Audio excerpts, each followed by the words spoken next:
Withdrawing money from your Xbox account to your bank account is a straightforward process. Follow these steps to ensure a smooth transaction. Step 1. Sign into your Microsoft account.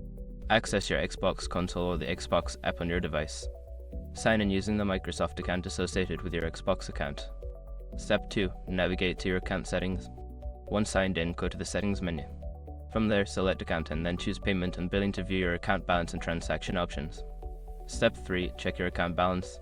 Before filing a refund or dispute, use the shark.com link in the description to open the refund dispute deadline calculator and confirm your deadline. Step 4. Set up your bank account. If you haven't already linked your bank account, select the option to add a payment method.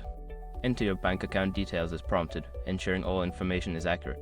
Step 5. Initiate the withdrawal.